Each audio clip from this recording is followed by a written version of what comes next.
CBI তাহলে কি এই সরকারের কথাই চলছে? একজনকে ফাঁসি দিয়ে তো কোনো লাভ হচ্ছে না। সবাই শুরু থেকে হঠাৎ করে দোষী রায় থেকে দোষীতে চলে গেল, সবাই একটা সিঙ্গুলার টার্মের ওপর বেশি ফোকাস করছে। বলির পাঠা, এতে করে লাভটা কি হবে? সঞ্জয় তো একলা তো বলির পাঠা কেন হবে? সঞ্জয় রায়ের ফাঁসি হোক এটা তো আমি চাই পুরোপুরি, কিন্তু তার সাথে সাথে আরো যারা যুক্ত আছে তারাও যাতে তাদেরকেও যাতে ধরা হয় সেটাও আমি মনে প্রাণে চাই। একজনের ফাঁসি হলে সব মীমাংসা হবে না, এর পেছনে আরো জড়িত আছে, তাদেরকে এখানে আনা উচিত, তাদেরও বিচার হওয়া উচিত, এটাই আমার প্রার্থনা। সিবিআই আজও পর্যন্ত বের করতে পারলো না যে আমার মেয়ের কোথায় হত্যাটা হয়েছে। তা কেন? যারা বিচার করছে তারাও জানে এর পেছনে আরো অনেকে জড়িত, শুধু সঞ্জয় রায় না। সঞ্জয় একলা কেন সারা পাবে? আসল যারা কালপিট আছে, এমএলএর ছেলে, কাউন্সিলরের ছেলে বা দাওয়াখানার ওসি আর সুপার, এরা কেন ছাড় পাচ্ছে? যে সিবিআই আজও পর্যন্ত বের করতে পারলো না যে আমার মেয়ের কোথায় হত্যাটা হয়েছে, সেটা পর্যন্ত সিবিআই বার করতে পারেনি। সিবিআই তাহলে কি এই সরকারের কথাই চলছে না কিসের? কোনো নিশ্চয়ই এর মধ্যে কোনো অভিসন্ধি আছে, কারণ সিমেন্ট পাওয়া গেছে অন্তত পক্ষে 150 গ্রাম। এই 50 গ্রাম হোক বা 150 গ্রাম যাই হোক, সেটা তো একজনের হতে পারে না। গভর্নর তাই বলছে, এর মধ্যে 3-4 জন নিশ্চয়ই ইনক্লুড আছে, এছাড়া হতে পারে না। এবং আমরা জনগণ এর জন্য অনেকবার আন্দোলন করেছি, রাত দখল হয়েছে, দিন দখল হয়েছে। পরবর্তীকালে আজকের ডিসিশনের পর জনগণ সিদ্ধান্ত নেবে এর বিরুদ্ধে কি ব্যবস্থা নেওয়া যেতে পারে, কোন আন্দোলনের পথে আবার একটা আন্দোলনে যাবে, তার সাথে সমস্ত জনগণ আমরা সাথে আছি। আমলে ধনঞ্জয় এবং তৃণমূল আমলে সঞ্জয়কেই আলটিমেটলি বলির পাঠা বানানো হলো, কি বলবেন? না, এটা তো ঠিক হলো না। সঞ্জয় তো একলা তো বলির পাঠা কেন হবে? দেখুন, যেদিকে পোস্টমর্টম রিপোর্ট বেরিয়েছিল সেদিনকে বলা হয়েছিল যে 150 গ্রাম সিমেন্ট ওর মধ্যে দিয়ে পাওয়া গেছে। 150 গ্রাম সিমেন্ট কজনের হতে পারে? তো সঞ্জয় একলা কেন সারা পাবে? আসল যারা কালপিট আছে, এমএলএর ছেলে, কাউন্সিলরের ছেলে বা দাওয়াখানার ওসি আর সুপার, এরা কেন ছাড় পাচ্ছে? এদের নামটা কেন আসছে না? এদেরকে কেন শাস্তি দিচ্ছে না? আসল কালপিট তো এরাই। বেকার একটা গরিব লোককে, গরিব ছেলেকে এরকম ভাবে ফাঁসির দড়িতে ঝুলিয়ে দিয়েছে, এটা ঠিক না। বাংলার জনগণ মেনে নেবে না। এটা নিয়ে বিরাট আন্দোলন হবে। দেখি আজকে কি রায় হয়, রায়টা দেখার পরেই আমরা এটা পরে সিদ্ধান্ত নেবো। আমরা বিজেপির লোক, বুঝলে? বিজেপির লোকজন বলছে যে বাম আমলে ধনঞ্জয় এবং তৃণমূল আমলে সঞ্জয় রায়কেই আলটিমেটলি আজকে দোষী সাব্যস্ত করা হলো, কিন্তু জনতা বলছে যে আরো অনেক দোষীরা আছে। তো কি বলবেন এই বিষয়ে? হ্যাঁ, এটা সবাই জানে। জনতা কেন, যারা বিচার করছে তারাও জানে এর পেছনে আরো অনেকে জড়িত, শুধু সঞ্জয় রায় না। প্রথম জড়িত হচ্ছে সন্দীপ ঘোষ, যাকে জামিনে মুক্তি দেওয়া হয়েছে, যাকে ছেড়ে দেওয়া হয়েছে। আমরা চাই তাকেও আজকে এই মুহূর্তে যে কোর্টে হাজির করা হোক, এবং আরো যা প্রমাণ পাওয়া যাচ্ছে, যত সমস্ত প্রমাণ লোপাট হয়েছে, ডিএনএ টেস্টে আরো অনেকের নমুনা পাওয়া গেছে, তাদেরকে সামনে আনা উচিত। আর ওই মুহূর্তে, ওই সময়, ওই স্পটে আরো অনেকে ছিল, তার সঙ্গে ডাক্তাররাও জড়িত ছিল, তাদেরকে সামনে আনা উচিত। শুধু সঞ্জয় রায় এখানে জড়িত না, এর সঙ্গে আরো জড়িত যারা জড়িত আছে তাদেরকে সবাইকে সামনে এনে বিচার করা হোক, এটাই আমার প্রার্থনা।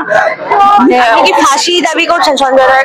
ফাঁসি তো নিশ্চয়ই আছে, কিন্তু একজনের ফাঁসি হলে সব মীমাংসা হবে না, এর পেছনে আরো জড়িত আছে, তাদেরকে এখানে আনা উচিত, তাদেরও বিচার হওয়া উচিত, এটাই আমার প্রার্থনা।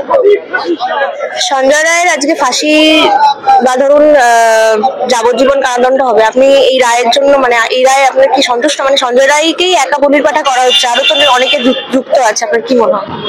না, আমার মনে হয় এর সাথে আরো অনেক লোকজন যুক্ত আছে। এবার সঞ্জয় রায়কে যেহেতু ফাঁসি বা যাবজ্জীবন কারাদণ্ড দেওয়া হবে সেটাই শুনতে পাচ্ছি, বাট আমি চাইবো এটার সাথে যারা আরো যুক্ত আছে তাদেরও যেন তাদের সম্পর্কে আমরা জানতে পারি, কারণ সঞ্জয় রায় বারবারই বলছে যে আমার কথা কেউ শুনছে না, আমার অনেক কিছু বলার আছে। তো সেগুলো নিয়েও আমার বক্তব্য আছে যে ও যদি সত্যি কিছু থাকে জানা কথা, তাহলে সে এতদিন কিছু বলেনি কেন? কিন্তু এই লাস্ট মোমেন্টে এসে ও বলছে যে আমার কথা কেউ শুনছে না, আমার অনেক কিছু বলার আছে। সো আমার মনে হয় যে আরো অনেক লোক এটার সাথে যুক্ত আছে, এবং তাদের সঞ্জয় রায়ের ফাঁসি হোক এটা তো আমি চাই পুরোপুরি, কিন্তু তার সাথে সাথে আরো যারা যুক্ত আছে তারাও যাতে তাদেরকেও যাতে ধরা হয়, সেটাও আমি মনে প্রাণে চাই। ভবিষ্যতে কি আন্দোলন আরো বৃহত্তর হতে চলেছে? আন্দোলন তো হচ্ছেই, আগেও হচ্ছিল, এখনো হচ্ছে। এবার আমি কি বলবো, এবারে আন্দোলন বৃহত্তর হলে তো খুবই ভালো হয়, যত আন্দোলন বাড়বে তত যদি পুলিশের মনে হয় যে না এই কেসটা নিয়ে আরো ইনভেস্টিগেট করা উচিত। তো 17 জন আছে, 17 জনের চাই। কোর্ট তো বলছে যে সঞ্জয় রায় একাই করবে না তো, ও মনে হলে কিছু হবে? কিছু হবে না। যতজন আছে যারা ঘুরে বেড়াচ্ছে, টাকা খেয়ে ঘুরে বেড়াচ্ছে, ওর একলা তো বলি পাঠা, ওকে করে লাভটা কি হবে? সবাই বললে, হ্যাঁ সবাই বললে খুশি, হ্যাঁ সবাই বললে খুশি, একজন বললে হবে না। হ্যাঁ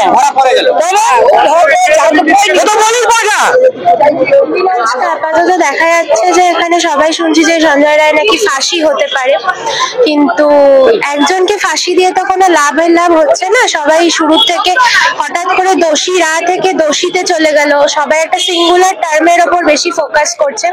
বাট আমার মনে হয় যে একটা ভাস্ট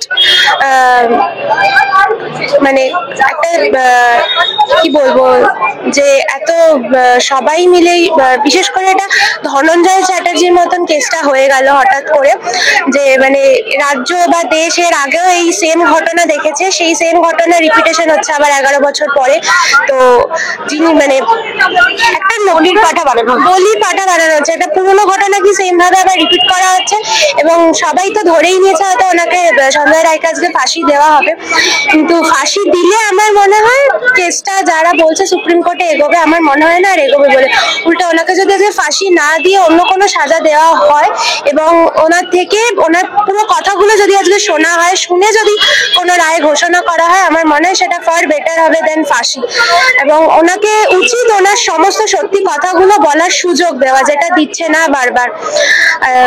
এবং আন্দোলন বিপ্লব সব চলতে থাকবে, উৎসব হলে বন্ধ হয়ে যাবে, উৎসবের পর আবার চলবে। বাট আজকে যদি ওনার ফাঁসি হয়ে যায় তো কেসটা ক্লোজ হয়ে যাবে ধনঞ্জয় রায়ের মতো।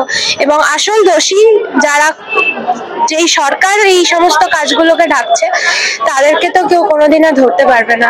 যদি ধরো আন্দোলনের ভবিষ্যৎ কি হবে, ধরো এটার পর এই যার আজকে ধরো যে শাস্তি যদি ঘোষণা হয়ে যায়, যদি ফাঁসি ঘোষণা হয়ে যায়, তাহলে তো আন্দোলন আরো বৃহত্তর হওয়ার কথা। আন্দোলনের ভবিষ্যৎ ফাঁসি হলে যে আন্দোলন বৃহত্তর হবে তেমন তো কোনো মোটিভ দেখছি না, কারণ সকলেই বলছে ফাঁসি হোক, কিন্তু ফাঁসি হোক তার সাথে সাথে সবাই বলছে যে যারা আরো এর সাথে সাথে মূল যারা অভিযুক্তরা রয়েছে তারা যাতে ধরা পড়ে। কিন্তু যেই অভিযুক্তদের ধরা পড়ার কথা বলছে তাদের তো আকাশ ছোঁয়া মাথা, তাদের ধরা জনসাধারণের বিপ্লব করে বা আন্দোলন করে সম্ভব নয় তাদেরকে ধরা।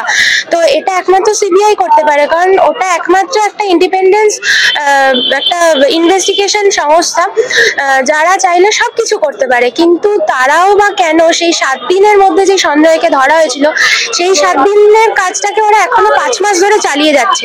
সুতরাং সিবিআই এর উপরে বা কে আস্থা রাখবে যে এত বড় একটা কেস, এতগুলো মাথা, তাদের এখনো ধরতে পারলো না, পরে আন্দোলন করেই বা কবে ধরবে?